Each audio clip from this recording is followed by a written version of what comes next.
اعوذ باللہ من الشیطان الرجیم بسم اللہ الرحمن الرحیم. اسلام اسٹوڈنٹ کریں گے ونٹو to world history for class 6 اور اس کا چیپٹر کریں گے 8B اور اس کا ٹاپک ہے کانسٹیٹیوشنل ڈیولپمنٹ، یعنی ہمارے آئین میں جو ترقی کی ہے وہ کیا ہے. سب سے پہلے تو سمجھ لیتے ہیں کہ کانسٹیٹیوشن کہتے کس کو ہیں. تو what is a constitution? A constitution outlines the basic principles and laws of a nation, state or social group that determine the power and duties of the government and guarantees certain rights to its citizen. Constitution ایک ایسا آئین ہوتا ہے جس میں خاص قسم کے قوانین اصول بنائے جاتے ہیں جس کے ذریعے کوئی بھی حکومت اپنا ملک چلاتی ہے، اپنی حکومت چلاتی ہے اور اس چیز کا خیال رکھا جاتا ہے کہ اس کے جتنے شہری وہاں آباد ہیں اس ملک کے اندر، اس کے ملک کے رہنے والوں کو ہر طرح کا تحفظ فراہم کیا جائے اور کسی بھی قسم کی پریشانی کی وجہ سے اگر کسی شہری کی وجہ سے کوئی قوانین ٹوٹتے ہیں یا کوئی وہ اصولوں کی پابندی نہیں کرتا تو اس کو سزائیں مقرر کی جائیں اور اچھے سے ملک کا دفاع کرنے کے لیے ایسے اصول اور قوانین اور ضوابط اختیار کیے جائیں جس سے شہری اور ملک دونوں کی حفاظت کی جا سکے. تو سمجھ لیں کہ یہ جس طرح ہم گھر چلانے کے لیے ہمارے ماں باپ ہمیں ریگولیشنز دیتے ہیں اور ہمارے کچھ رائٹس ہوتے ہیں اس گھر میں رہنے کے، یعنی ہمیں اگر اتنا بڑا گھر ہے تو ہر بچے کو ایک کمرہ دیا جاتا ہے، اس کو کمپیوٹر دیا جاتا ہے، اس کو AC فراہم کیا جاتا ہے، ٹھیک ہے. لیکن ان ساری سہولیات کے ساتھ ساتھ ماں باپ چاہتے ہیں کہ وہ جو آرڈرز کریں یا جو کچھ بچوں کو کہیں وہ بچے منوان اس کو قبول کریں، اس فرمانبردار ہوں، اوبیڈینٹ ہوں اور اپنے ماں باپ کی بات کو مانیں اور گھر کی صفائی کا خیال رکھیں، گھر کی حفاظت کریں، گھر کے پودوں، گھر کی چیزوں کو خراب مت کریں اور اپنی تعلیم کے اوپر توجہ دیں. تو یہی سب کچھ جو ہے نا حکومت چلانے والا ادارہ جو ہے اپنے شہریوں کا خیال رکھتا ہے اور شہری حکومت کی چیزوں کا خیال رکھتے ہیں اور ان کے آرڈرز، ان کی قوانین کا خیال رکھ کے اس پر عمل کرتے ہیں. A state or government functioning by setting these laws, rules and regulations. کوئی بھی حکومت دنیا میں اگر ہے نا، چاہے وہ امریکہ ہے، چاہے وہ جرمنی ہے، چاہے وہ نیوزی لینڈ ہے یا وہ پاکستان ہے، رولز ریگولیشنز کے بغیر، کسی بھی طرح کے قوانین کے بغیر یا اصولوں کے بغیر کوئی بھی حکومت اچھے سے اپنا ملک نہیں چلا سکتی، ٹھیک ہے. جب تک کہ کوئی ایک جو ہے نا پراپر جو ہے نا نمبرنگ کے ساتھ کہ اگر ایسا کوئی کرے تو اس کے لیے کیا کرنا ہے، اگر باہر کے ملک سے کوئی ہمارے ملک کو پریشانی دینا چاہے تو اس میں ہمیں کیا کرنا ہے، ہمارے اپنے ملک کی اکانومی کو اوپر کیسے لے کے جانا ہے، یعنی ہمارا ملک ترقی کرے، ہم نے ایسی کون سی چیزیں جن کو چھوڑنا ہے جس سے ہمارے ملک کو نقصان ہو رہا ہے، ٹھیک ہے نا. تو یہ ساری باتیں کانسٹیٹیوشن میں آ جاتی ہیں اور جب بھی کوئی نیا ملک بنتا ہے اس کو کانسٹیٹیوشن کی ضرورت ہوتی ہے، اس کو اصول، ضوابط اور رول ریگولیشنز اور لاز کی ضرورت ہوتی ہے اپنے ملک کو چلانے کے لیے.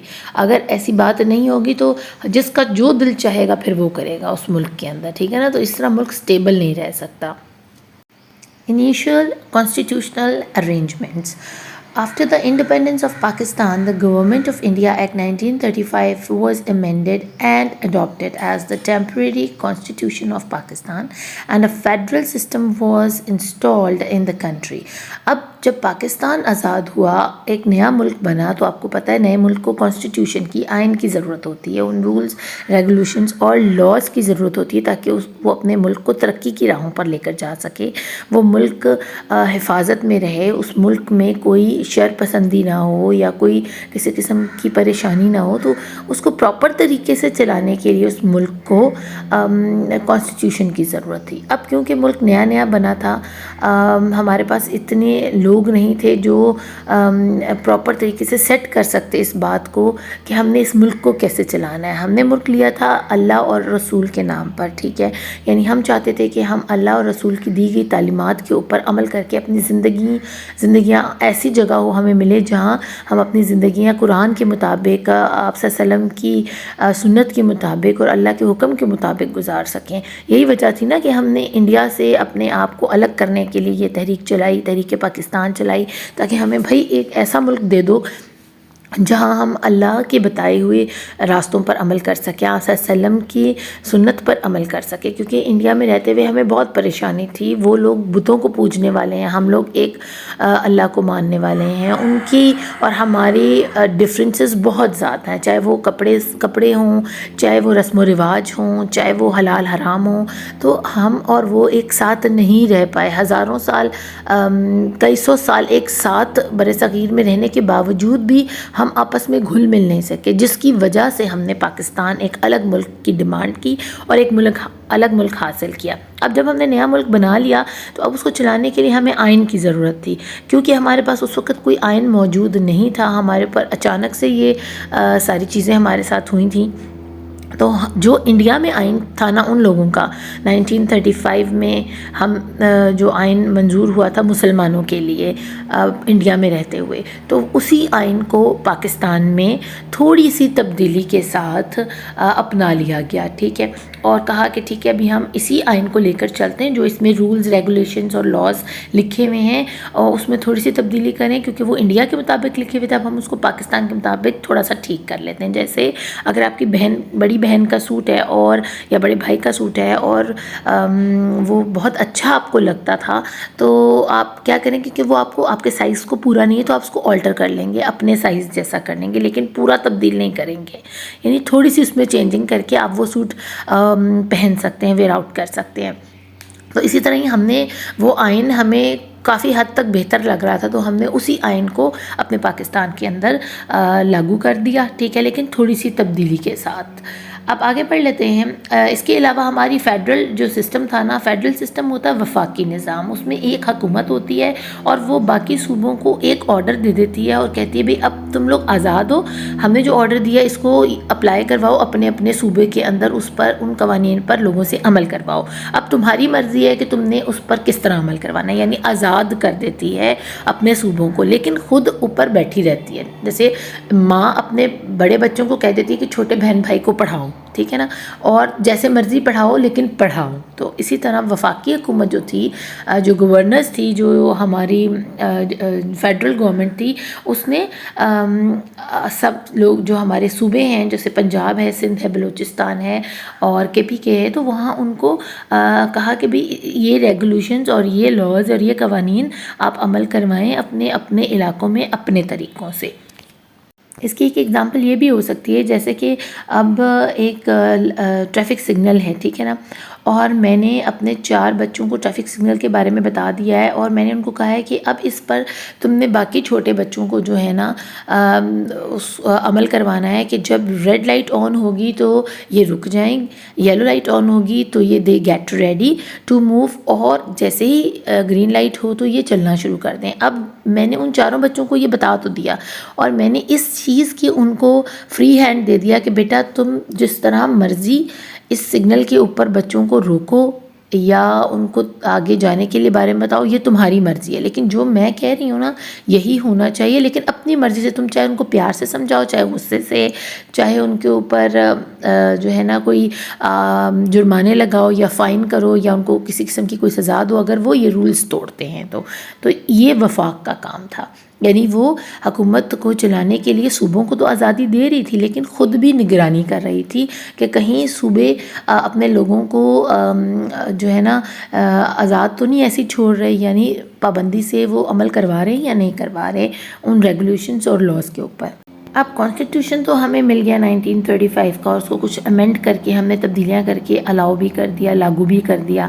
تو اب جب بھی کانسٹیٹیوشن بنتا ہے نا، کچھ لوگ ہوتے ہیں جو اس کی نگرانی کرتے ہیں. تو اس میں سب سے بڑا جو ہوتا ہے وہ گورنر ہوتا ہے. تو سب سے پہلے ہمارے گورنر کانسٹیٹیوشنل اسمبلی کے جو تھے وہ قائد اعظم تھے. ٹھیک ہے، یہ آپ نے ذہن میں رکھنا ہے. یعنی قائد اعظم سب سے بڑے تھے جن کے سامنے یہ آئین جو ہے ترتیب دیا گیا، اور وہ سب سے بڑے نگران تھے. یعنی وہ گورنر جنرل تھے اور صدر بھی تھے الیکٹڈ کا مطلب یہ ہوتا ہے کہ سب لوگوں نے ان کو ووٹ کیا تھا. اس کانسٹیٹیوشنل اسمبلی میں جتنے بھی ارکان تھے نا، ممبرز تھے، وہ 200 تھے یا 150 تھے، ان سب نے ووٹ ڈالا تھا قائد اعظم کو. جی ہم سب یہی چاہتے ہیں کہ ہمارے پاکستان میں کیونکہ سب سے زیادہ کنٹریبیوشن قائد اعظم کا ہے، تو یہی گورنر جنرل بنے کانسٹیٹیوشنل اسمبلی کے بھی، اور ہمارے بھی صدر بن جائیں گے پاکستان کے.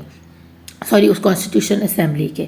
تو قائد اعظم ہمارے فرسٹ گورنر جنرل تھے. دا قائد اعظم رحمۃ اللہ علیہ said that the constitution of Pakistan shall be framed on the basis of principles laid down by the Holy Quran and the Sunnah. اور قائد اعظم نے جو تبدیلیاں کی تھی نا 1935 کے انڈین ایکٹ والے کانسٹیٹیوشن میں، آئین میں، وہ یہی تھیں کہ آپ اس میں یہ چیزیں شامل کر دیں کہ ہم نے اپنی زندگیاں اور یہ جو آئین ہم بنا رہے ہیں، یہ سب جو تعلیمات قرآن میں لکھی ہوئی ہیں کہ ملک کیسے چلانا ہے، یا اپنی رعایا کا، اپنی سٹیزنز کا کیسے خیال رکھنا ہے، یا آپ صلی اللہ علیہ وسلم نے ریاست مدینہ کی جو بنیاد رکھی تھی، مدینہ کے لوگوں کی جو ہمت بڑھائی تھی، اور مدینہ کے لوگوں کو اور مکہ کے لوگوں کو معاف کر دیا تھا جب فتح مکہ ہوا تھا.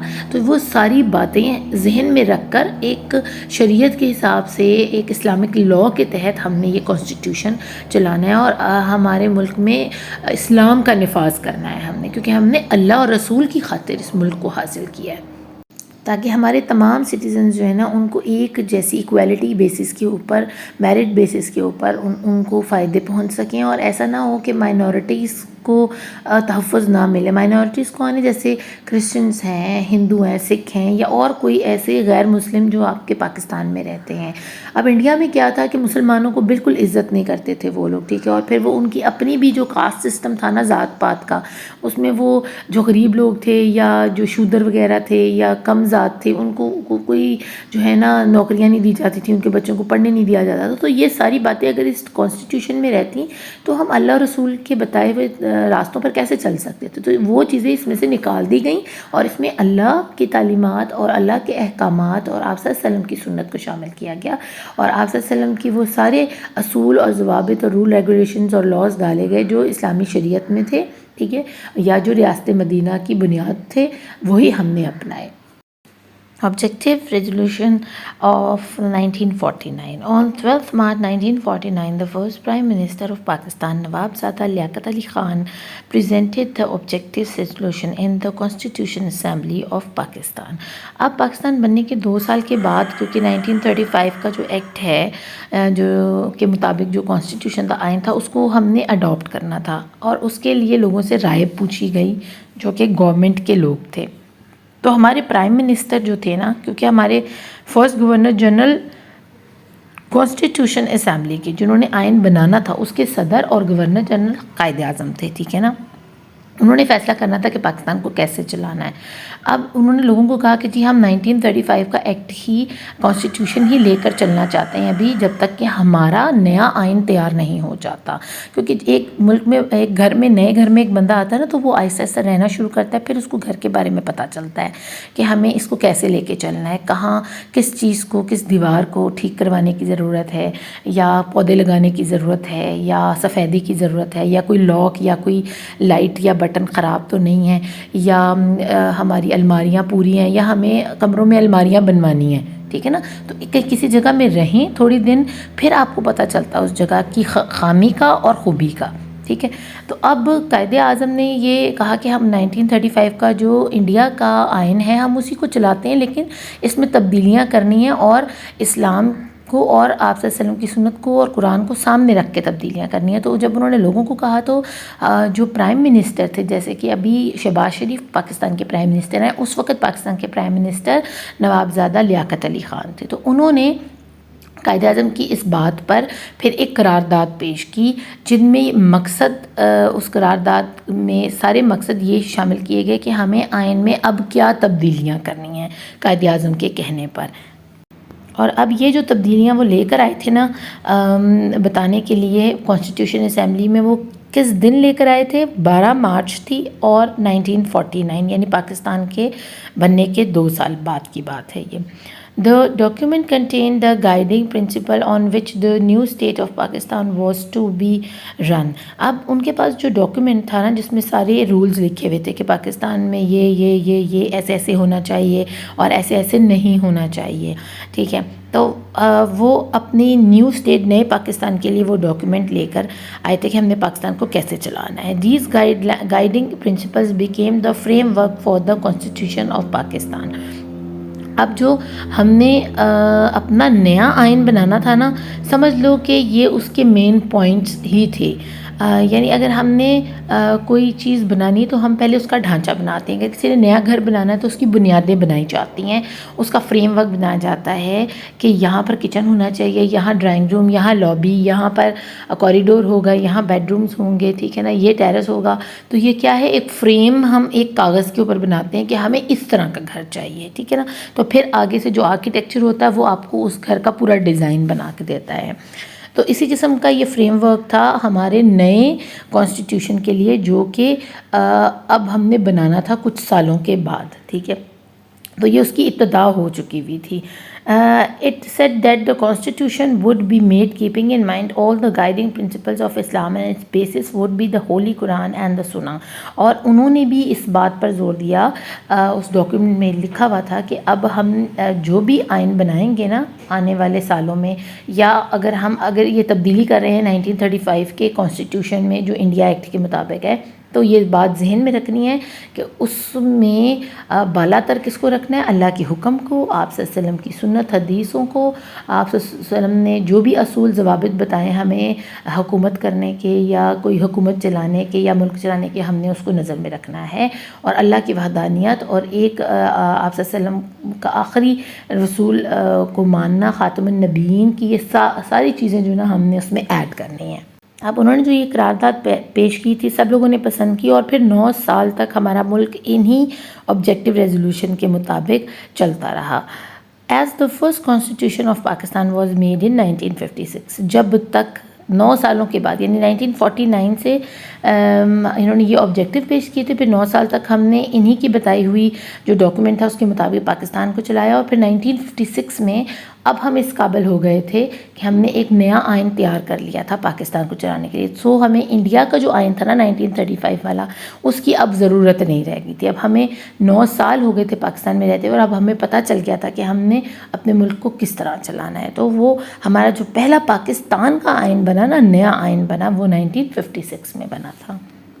Importance of the objective resolution. اب جو آبجیکٹیو ریزولوشن پیش کیے تھے نواب زادہ لیاقت علی خان نے آن 12 مارچ 1949, تو اس کی امپورٹنس کیا ہے, اس کی اہمیت کیا ہے, وہ کیوں ضروری تھا.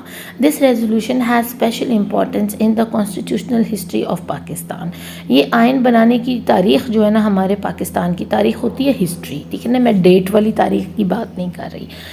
ایک ہسٹری ہوتی ہے کہ ہمارے باپ داداؤں نے یہ کیا, جو آپ کو پرانی باتیں اپنے ماں باپ سے پتہ چلتی ہیں, تو وہ آپ کو تاریخ بتا رہے ہوتے ہیں, اپنی پرانی ہسٹری بتا رہے ہوتے ہیں کہ ہمارے دادا وہاں رہتے تھے, ان کی اتنی زمینیں تھیں, وہ یہ کرتے تھے. تو اسی طرح پاکستان کی تاریخ جو ہے نا, اس میں اس کی بہت اہمیت ہے جو قرارداد پیش کی تھی نواب زادہ لیاقت علی خان نے.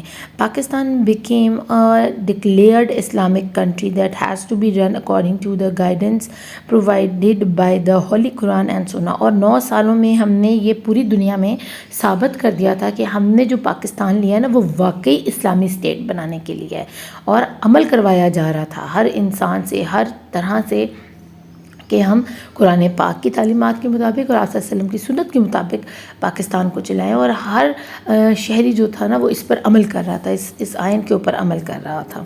The objective resolution is affirmable in the present day constitution of Pakistan. آج بھی جو پاکستان کا آئین جس کے مطابق حکومت چلائی جا رہی ہے, اس میں اب بھی وہ 1949 کا جو نواب زادہ لیاقت علی خان نے آبجیکٹیو ریزولوشن پیش کیا تھا, اس کو تمہید کے طور پر رکھا گیا. وہ انٹروڈکٹری جب شروع ہوتا ہے نا آئین, تو ان کی وہ باتوں کو سب سے اوپر رکھا گیا اس آئین کے. اب نیکسٹ ٹاپک ہے ہمارا کانسٹیٹیوشن آف پاکستان. اب تک جتنے آئین میں ترمیم کی جا چکی ہے, جو کہ مین آئین پیش کیا گیا تھا 1956 میں, ہمارا اپنا پاکستان کا آئین, تو اس میں کیسے سالوں کے بعد تبدیلیاں آئیں جو اب تک ہیں. تو یہ آپ نے بہت امپورٹنٹ ہے کانسٹیٹیوشن آف پاکستان کی, یہ والے جو آپ کو نظر آ رہی ہیں نا ڈائیگرام, تو یہ آپ نے ضرور یاد کرنی ہے. کانسٹیٹیوشن آف پاکستان سب سے پہلا کب پیش کیا گیا تھا؟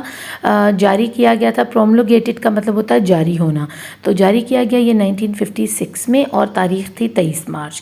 دوسرا آئین پیش کیا گیا تھوڑی سی تبدیلیوں کے ساتھ 8 مارچ 1962 میں, یعنی یہ ہو گئے 4 اور 5 6 سال کے بعد ایک اور نیا آئین آیا. اب آپ کہیں گے کہ ایک آئین تو پیش کر دیا نیا بنا کے, پھر دوسرے آئین کی کیوں ضرورت پڑی؟ تو اسی آئین کو تھوڑی سی تبدیلیوں کے ساتھ, جیسے کہ میں نے آپ کو بتایا کہ جب ہم ایک نئے گھر میں شفٹ ہوتے ہیں ہمیں بہت ساری ایسی چیزیں جو 4 5 6 مہینوں کے بعد پتہ چلتی ہیں, جیسے ہمارے پورے گھر کی وائرنگ ہے یا پانی یا سیوریج کا سسٹم ہے, ہمیں لگتا ہے کہ یہ خرابی ہے تو ہم پھر اس کو ٹھیک کرنے کی کوشش کرتے ہیں. تو اسی طرح 6 سال کے بعد جو پہلا آئین, سب سے پہلا فرسٹ آئین ہمارا پیش کیا گیا تھا نا, خود کا بنا کے پاکستان کا, اب اس میں بھی ہمیں تھوڑی سی چینجز کی ضرورت تھی, تو پھر اس کو اور چینج کر کے پیش کیا گیا تھا کب 1962 کے اندر آن 8 مارچ. اور پھر لاسٹ ٹائم جو کانسٹیٹیوشن چینج کر کے پیش کیا گیا وہ تھا 1973 کا, اور 14 اگست کو یہ پیش کیا گیا تھا. اور اس کے بعد آئین جو ہے نا کوئی اور نہیں بنایا گیا اب تک, یعنی اس 62 8 سال وہ ہو گئے اور 3 یہ ہو گئے, تو یہ تقریباً 11 سال کے بعد ایک نیا آخری آئین بنایا گیا 1973 میں, اور اس کو پیش کیا گیا, جاری کیا گیا 14 اگست کو, اور اس کے بعد کوئی نیا آئین نہیں آیا اب تک. تو یہ تینوں ڈیٹس آپ نے یاد رکھنی, سب سے پہلا 56 میں 1956 میں, دوسرا 1962 میں, اور تیسرا اور لاسٹ جو اب تک ہماری حکومت جس پر چلائی جا رہی ہے وہ 1973 میں, اور وہ 14 اگست کو پیش کیا گیا تھا. Constitution of 1973. اب دیکھتے ہیں جو اب ہمارا آئین چل رہا ہے نا وہ کیا ہے, اس میں کیا کیا چیزیں ہیں, کیونکہ یہ ہم سب کے لیے جاننا بہت ضروری ہے. Constitution of 1973. After the fall of East Pakistan on 16 December 1971, General Muhammad Yahya Khan transferred power to Mr. Zulfikar Ali Bhutto, who became the President and Chief Martial Law Administrator on 20th December 1971. اب جب پاکستان کو آزاد کیا گیا تو پاکستان کے 2 حصے ہمیں دیے گئے, ایک مشرقی پاکستان اور ایک مغربی پاکستان. ہمارا پاکستان جو جس میں ہم رہ رہے ہیں یہ آپ کو میپ پہ نظر آ رہا ہے, بڑی والا جو گرین پارٹ ہے, اور ایک چھوٹا گرین پارٹ نظر آ رہا ہے, یہ ہمارا مشرقی پاکستان تھا جو کہ بنگلہ دیش ہے. ہمیں جب پاکستان آزاد ہوا تھا 1947 میں تو ہمارا پورا پاکستان یہ تھا, یعنی آدھا حصہ انڈیا کے اس طرف تھا اور آدھا سے زیادہ حصہ ہمارا جو اب جس پاکستان میں ہم رہ رہے ہیں وہ تھا. ٹھیک ہے, اب جب 1971 میں یعنی پاکستان آزاد ہونے کے تقریباً دیکھا جائے تو 20 سال کے بعد یا 17-18 سال کے بعد انڈیا نے اچانک سے حملہ کر دیا. پہلے تو اس نے 1965 میں جنگ کی ہمارے ساتھ, تو وہ اس کو منہ کی کھانی پڑی, کیونکہ ہمارے جو جتنے بھی شیر جوان تھے یا آرمی پرسنس تھے انہوں نے ان کو بھگا دیا ہمارے بارڈرز کے اوپر سے انڈیا کی فوج کو. لیکن 1971 میں اچانک انہوں نے رات گئے بغیر بتائے جو ہے نا جنگ کر دی ہمارے ساتھ, اور اس جنگ کے نتیجے میں کیونکہ ہم لوگ تیار نہیں تھے. جب بھی آپ یہ یاد رکھو, جب بھی 2 ملکوں میں جنگ ہوتی ہے نا تو پہلے ان کے جتنے بڑے ہوتے ہیں نا وہ آپس میں بیٹھ کر اس چیز کو طے کرتے ہیں کہ کب جنگ کرنی ہے, ڈیٹ فکس کی جاتی ہے تاکہ تیاری ہو سکے دونوں طرف سے. ایسا نہیں ہوتا ہے کہ کوئی کسی پہ شب خون مار دے یا رات کو بیٹھے بٹھائے کسی پہ بم پھینک دے یا اس طرح کرے, تو یہ غلط ہے. جب بھی جنگ ہوتی ہے, جنگ کے بھی اصول ہوتے ہیں کہ آپ ایک تو دوسری کنٹریز کو, اپنی نیبرنگ کنٹریز کو آگاہ کرتے ہو کہ ہمارے حالات خراب ہو رہے ہیں اور ہم جنگ کی طرف جا رہے ہیں, ٹھیک ہے, تاکہ وہ بھی اپنے بارڈرز کو سیف کر سکیں. تو جب ہماری یہ جنگ ہوئی نا 1971 کی, تو اس جنگ میں ہم کھو دیا ہم نے مشرقی پاکستان کو, ہمارے ہاتھوں سے چلا گیا. جانا بھی تھا کیونکہ دیکھیں اصل پاکستان کا یہ حصہ تو تھا لیکن وہ کتنی دور تھا. آپ دیکھ رہے ہو اس میپ کے اندر کہ کتنا دور انہوں نے ہمیں دوسرا حصہ کیا تھا, اور یہ صرف اس انگریز کی وجہ سے جس نے یہ بارڈرنگ کی تھی, جس نے ہمیں پاکستان بنایا, اور اس نے غلط حد بندیاں کی, غلط بارڈرز پر نشان لگائے, اور انڈیا والوں کے ساتھ مل کر ہمارے ساتھ یہ کھیل کھیلا گیا, جبکہ پاکستان کا آدھا حصہ وہاں ہونا چاہیے تھا پاکستان کے ساتھ. یہ کیا کہ اٹھا کر جو اتنی دور رکھ دیا. جیسے کہ میں آپ کو سیب دوں اور سیب سیب کا ایک حصہ اٹھا کر ساتھ والوں کے گھر میں رکھا ہوں تو آپ کہیں گے کہ آپ نے یہ کیا کیا ٹیچر، آپ ہمیں پورا سیب دیں، اگر آپ نے کاٹ کے بھی دینا تو ایک ہی پلیٹ میں رکھیں، آپ نے ایسا کیوں کیا کہ آدھے سے زیادہ سیب ہم نے بھی اس پلیٹ میں رکھا اور اس کا ایک حصہ جو وہ آپ ساتھ والوں کے گھر میں پلیٹ میں رکھا ہے کہ جاؤ وہاں سے جا کے لے لو۔ تو ہمارے ساتھ بھی یہی ہوا تھا کہ ہمیں مشرقی پاکستان جو دیا گیا وہ بہت دور، میلوں دور دیا گیا اصل پاکستان سے۔ اس دور میں جو جنرل تھے ہمارے آرمی کے وہ یحییٰ خان تھے، اور سب نے ان کو کہا کہ تمہاری وجہ سے، تمہاری لاپرواہی کی وجہ سے ہمارا مشرقی پاکستان ہمارے ہاتھوں سے چلا گیا۔ تو انہوں نے استعفیٰ دے دیا کہ اس میں میرا کوئی قصور نہیں ہے، میں استعفیٰ دیتا ہوں، اور ان کی جگہ جو ہے نا پاور ٹرانسفر ہو گئی ذوالفقار علی بھٹو کو، جس کو ہم کہتے ہیں کہ بھٹو آج بھی زندہ ہے، ٹھیک ہے نا۔ ذوالفقار علی بھٹو کون ہے؟ بے نظیر کے والد۔ تو ان کو بنا دیا گیا پاکستان کا صدر، اور اس کے علاوہ ان کو ایک اور عہدہ دیا گیا اور ان کو چیف بنایا گیا مارشل لاء کا۔ مارشل لاء کیا ہوتا ہے کہ آرمی کی حکومت آ جاتی ہے پورے ملک کے اوپر اگر ایڈمنسٹریشن ٹھیک نہ چل رہی ہو تو وہ ان کو مارشل لاء ایڈمنسٹریشن کا بھی چیف بنا دیا گیا، یعنی وہ آرمی والوں کو بھی اپنا حکم دے سکتے تھے اور ان کو اپنے حساب سے لے کر چل سکتے تھے۔ اور یہ کب ہوا؟ 1971 20 دسمبر کو، سیم اسی سال جب ہمارے ہاتھوں سے مشرقی پاکستان چلا گیا۔ Zulfikar Ali Bhutto was elected prime minister by the national assembly on 12 August 1973۔ اب 2 سال کے بعد ذوالفقار علی بھٹو کو پرائم منسٹر کا بھی عہدہ دے دیا گیا ہماری نیشنل اسمبلی میں، ٹھیک ہے، یعنی ہماری قومی اسمبلی کے اندر۔ اور یہ کب ہوا؟ 12 اگست 1973 میں، جب ہمیں ایک نئے آئین کی ضرورت پڑی دوبارہ سے تبدیلیوں کے ساتھ۔ کیوں؟ کیونکہ پہلے پاکستان 2 پاکستان تھے، اس حساب سے آئین بنایا گیا تھا، یعنی مشرقی اور مغربی پاکستان دونوں کا اکٹھا آئین بنایا گیا تھا۔ اب کیونکہ ہمارے ہاتھ سے مشرقی پاکستان بنگلہ دیش چلا گیا تھا، ہم ہار چکے تھے وہ والا پاکستان، تو ہم نے اپنے اس آئین میں جو مشرقی پاکستان کے اندر رول ریگولیشن رکھے ہوئے تھے اس کو نکالنا ضروری تھا۔ جو چیز ہمارے پاس رہی نہیں اس کے ریگولیشنز اور اس کے لاز ہم اپنے آئین میں کیسے رکھ سکتے تھے، تو ہم نے اس کو نکال کر اب صرف جو ہمارا یہ پاکستان ہے جس میں ہم رہ رہے ہیں بس اس کا آئین تیار کیا گیا دوبارہ سے، اور وہ 14 اگست 1973 کو پیش کیا گیا ذوالفقار علی بھٹو کی موجودگی میں۔ اور ذوالفقار علی بھٹو کو ہماری قومی اسمبلی کا اس وقت کیا بنایا گیا؟ وزیر اعظم بنا دیا گیا، اور واز پرومولگیٹڈ آن دا 14 اگست 1973، اور یعنی یہی آئین جاری کیا گیا۔ پرومولگیٹڈ کا میں نے آپ کو پہلے بھی مطلب بتایا کہ جاری کرنا کسی چیز کو، حکم نامہ جاری کرنا، تو اسی طرح ہمارا کانسٹیٹیوشن جاری کیا گیا 14 اگست 1973 کو، اور سیم اسی ڈیٹ پرائم منسٹر بھی بنایا گیا قومی اسمبلی کا ذوالفقار علی بھٹو کو۔ اس کے علاوہ ذوالفقار علی بھٹو کے پاس کون کون سے ڈیزگنیشن تھے؟ وہ چیف تھے مارشل لاء ایڈمنسٹریشن کے، اور اس کے علاوہ وہ صدر بھی تھے، صدر پاکستان بھی تھے۔ اب ہم پڑھیں گے the most important topic of this lesson which is key terms of the legislative process۔ legislation جو ہوتی ہے وہ قانون سازی ہوتی ہے، یعنی کسی بھی ملک کے قانون کس طرح بنائے جاتے ہیں یا وہ کس طرح ان پر عمل کروایا جاتا ہے لوگوں سے، ٹھیک ہے۔ تو ہم اس کی کی ٹرمز پڑھتے ہیں کہ وہ کیسے قانون بنتا ہے، کیسے پیش کیا جاتا ہے، پھر اس پر عمل کروایا جاتا ہے۔ تو سب سے پہلے بل پیش کیا جاتا ہے، a formal statement of a planned new law that is discussed in the parliament before being voted on۔ اور بل جو ہے اس کی ٹرم کا سب سے پہلی والی ٹرم ہے، سب سے پہلے ہم ایک قانون بنا لیتے ہیں، ٹھیک ہے۔ کوئی ایک بندہ اس پارلیمنٹ میں اگر 200 اراکین ہیں، ممبرز ہیں، تو ان میں سے کسی ایک ممبر نے جو ہے نا وہ ایک قانون بنانے کی آفر کی ہے، ٹھیک ہے۔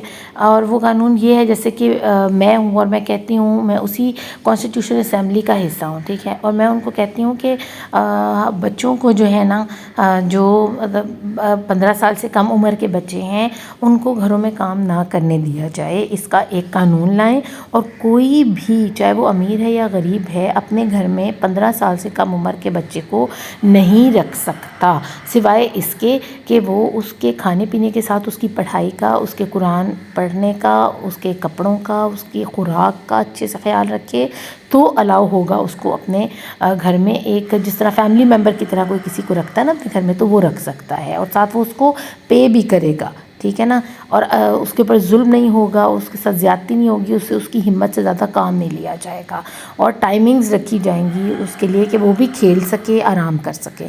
تو یہ میں نے ایک قانون پیش کیا ہے اپنے باقی 200 ممبرز کے سامنے. اب کیا ہوتا ہے کہ یہ بل جب پیش ہوتا ہے نا تو پھر وہ آپس میں ڈسکس کرتے ہیں کہ یار اس میں یہ باتیں نکال دو یا یہ ڈال دو, یا ہاں تم ٹھیک کہہ رہے ہو ایسے ہونا چاہیے, ہم بھی تمہارے ساتھ ہیں. جب وہ سارے جیسے 200 میں سے 180 اراکین اس بل کو مان لیتے ہیں کہ ہاں ایسا قانون بننا چاہیے, یہ ضروری ہے, تو پھر اس کو پاس کروانے کے لیے لے کر جایا جاتا ہے اس اسمبلی کے سب سے بڑے ممبر کے پاس. تو سیکنڈ ٹرم ہماری آتی ہے act. Passed formally by a parliament, a bill has to pass through the various legislative steps required for it to become law.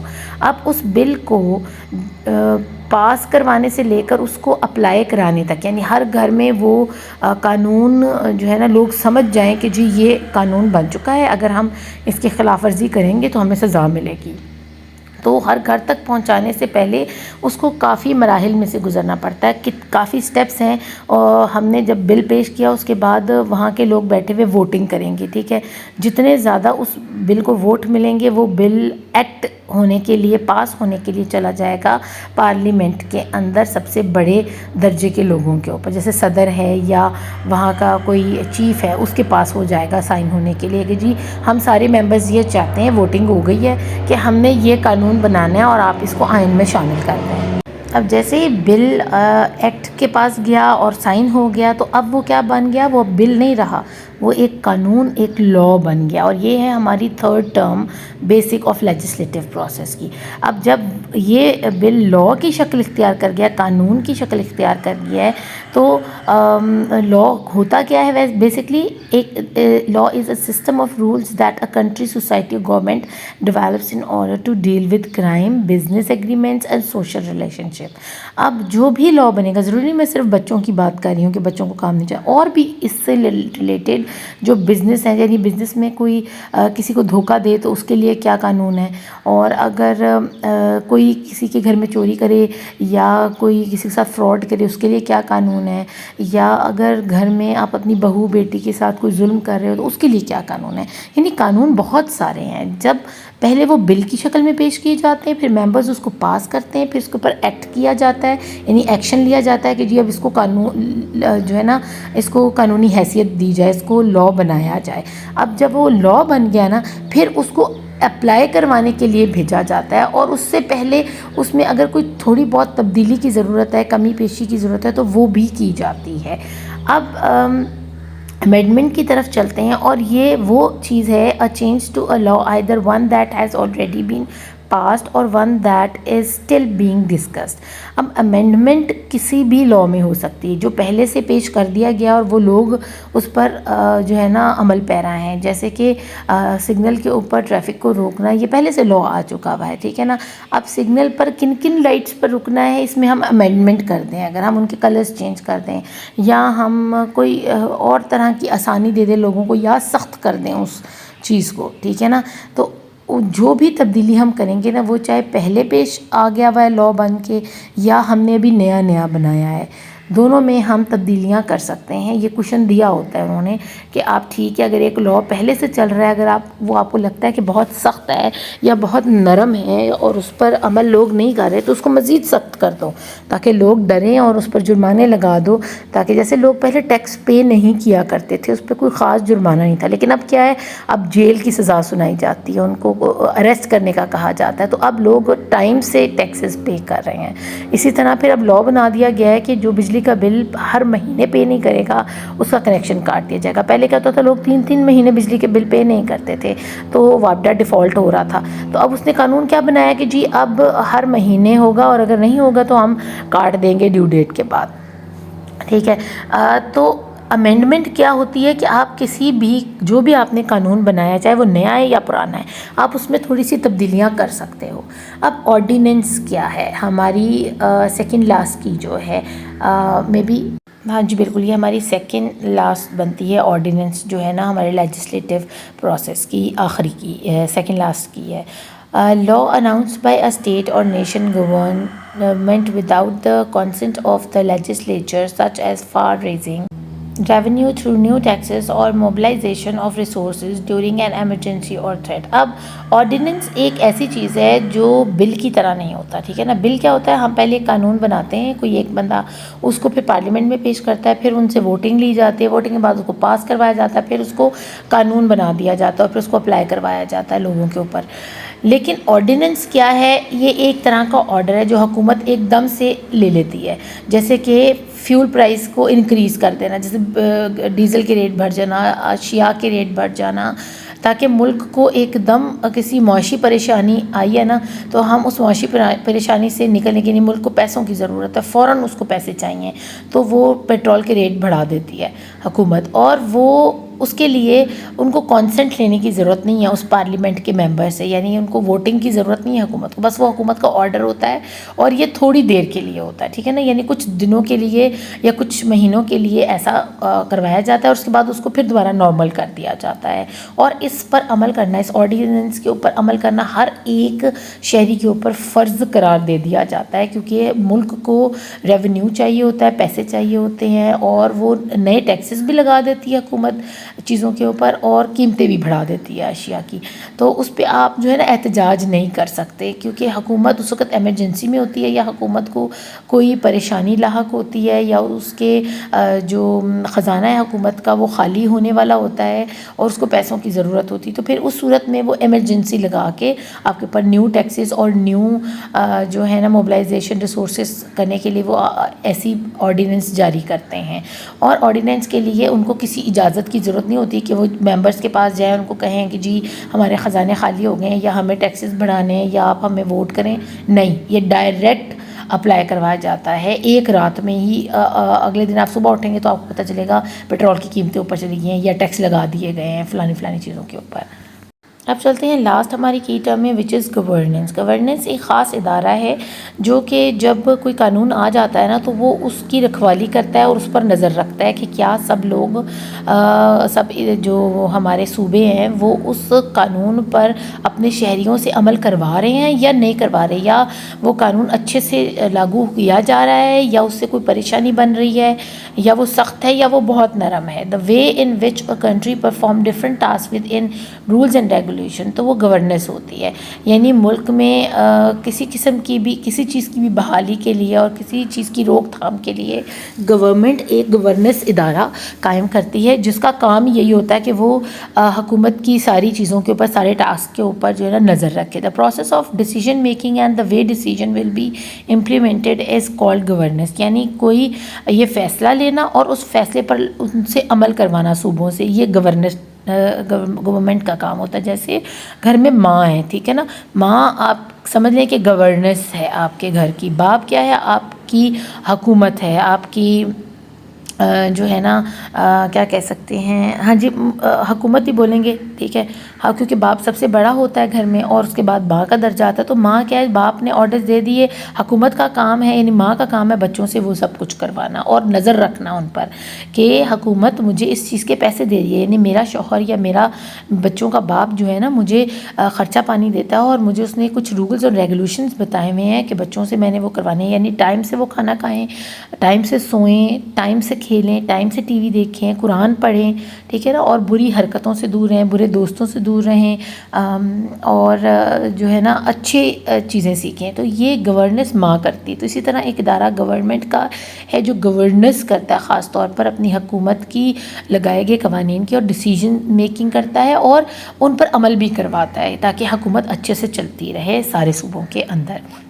The term good governance describe how efficiently different institutions carry out public affairs and manage resources in the best possible way. اب good governance کا مطلب یہ ہے کہ اس ملک کے سارے ادارے اچھے سے کام کر رہے ہوں، کوئی بھی لاپرواہی سے نہ چل رہا ہو، ٹھیک ہے نا. اگر حکومت کی زراعت کی کوئی ادارہ ہے تو وہ زراعت کا ادارہ کا کام کیا ہے کہ وہ اچھی فصلیں اگائے اور گندم کا ریٹ، چاول کا ریٹ کم رکھے ملک کے اندر. اگر وہ اچھے سے کام نہیں کر رہا اور اس کی پیداوار اچھی نہیں آ رہی ہے اور چاول کم ہونے کی وجہ سے اس کے ریٹ بڑھ گئے ہیں، تو اس کا مطلب ہے کہ گڈ گورننس نہیں ہو رہی، اس ادارے کے اوپر نظر نہیں رکھی جا رہی، اس کے اوپر سختی نہیں کی جا رہی کہ تم زراعت کا جو شعبہ ہے اس پہ توجہ دو، یا چاول کی قیمت نہ بڑھنے دو، یا دودھ میں پانی نہ کوئی ڈالے. یعنی یہ ساری چیزیں جو ہے نا گورننس کا حصہ ہیں کہ وہ خیال رکھے، ہر ادارے پر نظر رکھے کہ کون کیسے کام کر رہا ہے اور اس کو صحیح سے لے کر چلوائے. Good governance requires rule of law for the protection of all stakeholders and justice, transparency and merit for all. اب گورننس کا جو مین کام ہے نا وہ یہ ہے کہ جو بھی قانون بن گیا اس کے اوپر عمل پیرا کروائے سارے انسٹیٹیوشنس کو، کیونکہ ان انسٹیٹیوشن سے جو لوگ جڑے ہوئے ہیں، یعنی جنہوں نے ان کو پیسے دیے ہیں اس کام کے لیے اور وہ ان سے سروسز لے رہے ہیں، تو اگر وہ ان کو غلط سروسز دیں گے تو حکومت پر بات آئے گی کہ جی آپ کا ادارہ تھا، ٹھیک ہے نا، سرکاری یہ ادارہ تھا اور اس نے ہمارے ساتھ یہ زیادتی کی ہے. تو اس چیز کا خیال رکھا جائے، کسی کے ساتھ ناانصافی نہ ہو، انصاف کا خیال، جسٹس کا خیال رکھا جائے، عدل اور انصاف سے کام لیا جائے، ٹرانسپیرنسی ہو، کسی قسم کی کوئی رشوت یا کسی قسم کا کوئی فراڈ نہ ہو اس ادارے کے اندر، اور میرٹ کی بیسس کے اوپر اگر اس ادارے میں کسی کو نوکریاں دی جا رہی ہیں یا کسی کا حق دلوایا جا رہا ہے تو وہ میرٹ کی بیسس پر ہو. ایسا نہ ہو کہ رشوت کھا کے تو غلط لوگوں کے ہاتھ وہ چیز دے دی جائے اور ان لوگوں کی بددعائیں لی جائیں جو کہ اصل حقدار تھے. Everybody should have equal participation in good governance and should be accountable. اب ضروری نہیں ہے کہ صرف گورننس کا کام ہے کہ وہ ملک کو اچھے سے چلائے، اس گورننس میں جتنے ادارے آتے ہیں نا ان سب اداروں کے لوگوں کا اور ان اداروں سے جڑے باقی لوگوں کا جو باہر سے ان اداروں میں آ رہے ہیں، سب کی ذمہ داری ہے کہ ملک کی گورننس کی ہیلپ کرے، کیونکہ وہ بھی دن رات اپنے لگا کر تو آپ کا خیال رکھنے کے لیے اداروں کو سختی کر رہی ہے. تو ہم بھی ان اداروں کے ساتھ تعاون کریں. ایسا نہ ہو کہ اگر ہمیں ٹیکس لگایا گیا اور ہم ٹیکس ادا نہ کریں تو ہم نے بھی تو غلط کیا نا، ہم نے بھی تو اور سفارشیں استعمال کر لیں اور اداروں کو پیسے ٹائم سے نہیں پہنچائے، یا ہم نے اداروں سے گندم خرید لی، ٹھیک ہے، جیسے زراعت کا ادارہ ہے، سرکاری گندم ہے، ہم نے خرید لی کہ جی ہم نے اپنے پورے صوبے کے اندر ڈسٹریبیوٹ کروانی ہے یہ گندم صحیح ریٹ پر جو حکومت نے ریٹ رکھا تھا. لیکن اگر ہم نے گندم ہلکے ریٹ پر لی اور آگے ڈبل کر بیچ دی تو ہم نے کیا کیا، ہم نے غلط کام کیا اور ہم نے اپنی حکومت میں اسٹیبلٹی کو خراب کیا. یعنی ہم نے حکومت کی گندم کو بہت زیادہ مہنگا کر کے بیچا اور نام کس کا خراب ہوا، حکومت کا، کہ جی ہمیں تو پیچھے سے سرکاری ادارے سے اتنی مہنگی ملی ہے، ہم کیسے سستی بیچ دیں. تو اس ساری چیز کا ہم لوگوں کو بھی خیال ہونا چاہیے as a citizen, as a good citizen. ہمیں ان ساری چیزوں کا جو بھی رول ریگولیشن بنائے جاتے ہیں وہ ہماری بہتری، ہماری حفاظت، ہماری خوشحالی کے لیے بنائے جاتے ہیں، تو ہمیں ان پر عمل پیرا ہونا چاہیے. تو یہ ہمارے ٹاپکس تھے جو ہم نے آج اس ویڈیو میں پڑھے. ہوپفلی آپ کو ان کی اچھے سے سمجھ آئی ہوگی. میں نے کوشش کی ہے کہ میں ان کو جتنا پریسائز اور جتنا انڈرسٹینڈیبل کر کے بیان کر سکوں میں نے اس کو ایکسپلین کیا ہے. اپنا خوب خیال رکھیے گا. Thank you for watching. اللہ نگہبان.